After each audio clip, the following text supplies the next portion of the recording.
Authorities investigating the deaths of actor Gene Hackman and his wife Betsy Arakawa mistakenly identified their deceased dog.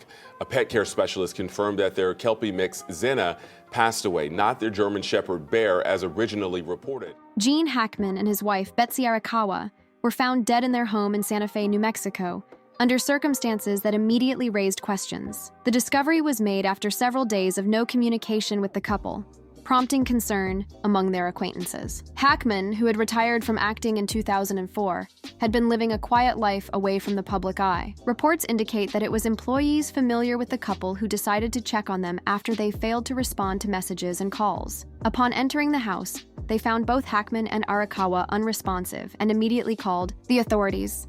This is actually our third book, our third book of fiction. Dan has written a couple of books, nonfiction. When the police arrived, they quickly realized that the case was not as straightforward as a natural death. Initial assessments pointed to an unusual sequence of events, leading investigators to conduct a full examination of the scene to rule out any external factors. Given Hackman's legendary status in Hollywood, news of his passing spread rapidly, prompting both media speculation and an outpouring of grief from fans worldwide. On diving, submerged is one of them. Yeah. Submerged. The other part of your question was, how do we work? Painfully. One of the strongest early theories put forward is that carbon monoxide poisoning may have been the cause of death. Gene's daughter, Elizabeth Hackman, spoke publicly about her suspicion that this colorless, odorless gas may have filled the home, leading to the couple's tragic fate. Carbon monoxide poisoning is a well-documented but often overlooked danger in households, particularly during winter months when heating systems are in use. If there was a malfunction in their home's heating or ventilation systems, it could have resulted in a gradual accumulation of the gas, ultimately leading to unconsciousness and death. Symptoms of carbon monoxide poisoning include dizziness, confusion, headaches, and loss of consciousness, which may explain why neither Gene nor Betsy sought help. Before the film started, Pacino and I were up in San Francisco, and we thought maybe we'd try to get into the characters, you know, the bums. And we got some clothes and stuff and walked around Market Street. However, despite this plausible explanation, authorities have not confirmed it as the official cause of death. Medical examiners are conducting toxicology tests to determine whether carbon monoxide levels in their blood indicate poisoning. If this theory proves true, it would highlight the importance of carbon monoxide detectors in homes to prevent similar tragedies. One of the most puzzling aspects of the case is the time gap between the couple's deaths and their discovery. It is believed that they had been dead for multiple days before their bodies were found. This delay in discovery poses a challenge for investigators, as the decomposition process makes it more difficult to determine the exact cause and time of death. The situation became even more complex when authorities noticed that Betsy's body was in a more advanced state of decomposition than Gene's, suggesting that she had died first. This discrepancy raises several questions. Did Gene survive for days after his wife passed away? If so, why did he not seek help? Was he unable to do so due to illness, injury, or unconsciousness caused by poisoning? And after a couple of days of that, we'd get in the cab and we'd go back to the, you know, the Sure. Mark Hopkins or whatever. Yeah, sure. It's easy to be a bum that way when you have a suite reserved at the Mark Hopkins. The timeline remains unclear, and the medical examiner's report will play a crucial role in piecing together the sequence of events leading to their deaths. Investigators thoroughly examined the couple's home for any signs of foul play. There was no evidence of forced entry, burglary, or a struggle. The home was undisturbed, with nothing appearing out of place. The absence of physical injuries on their bodies further ruled out an immediate suspicion of violence. However, the fact that Betsy had been dead longer than Gene left law enforcement puzzled. If she had died first, did Gene remain in the house knowingly? Did he pass away from natural causes? Or was there another factor, such as environmental, poisoning, that ultimately led to his death? These questions remain unanswered as authorities await autopsy results. The lack of obvious external causes means that investigators must rely on forensic evidence, including toxicology tests and environmental examinations, to determine what happened. It's great fun. I must say, it's like a license to steal.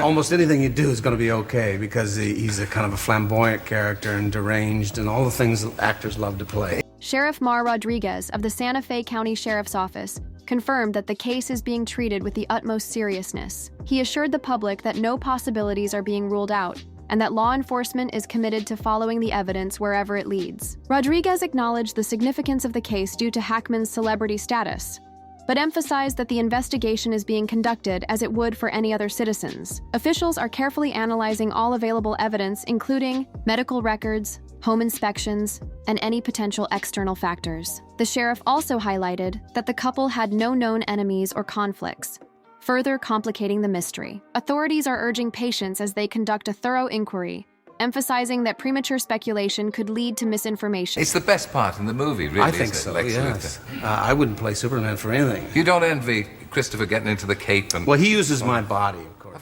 Gene Hackman's daughter, Leslie, expressed shock over her father's sudden death, stating that he was in remarkably good shape for his age. She emphasized that despite being 95, he maintained an active lifestyle, frequently engaging in yoga and Pilates. Leslie revealed that Hackman was mentally sharp and physically capable, which made his passing even more unexpected. She also pointed out that he had no known life-threatening illnesses, further deepening the mystery of his death. According to her, Hackman was enjoying his retirement, working on hobbies such as woodworking and writing. This testimony contradicts the idea that he simply passed away due to old age, making it even more crucial for investigators to determine the exact cause of death. Betsy Arakawa, before meeting Hackman, was a classical pianist and known for her intelligence and calm demeanor.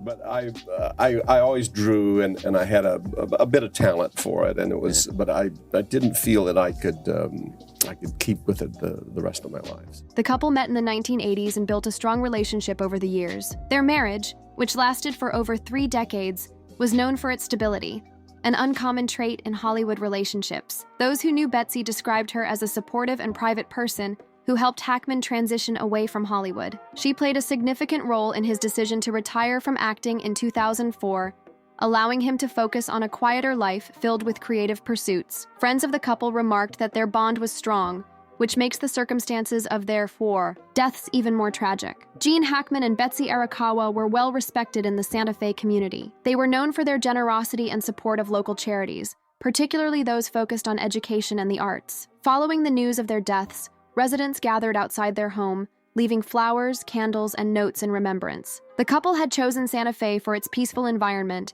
and their contributions to the local community made them beloved figures. Many community members expressed their sorrow, noting that Hackman and Arakawa had been quiet but kind-hearted neighbors who valued their privacy while also supporting meaningful causes. Did you paint when you were in the Marines? I drew a lot. Yeah. Mm-hmm. Why'd you give up racing?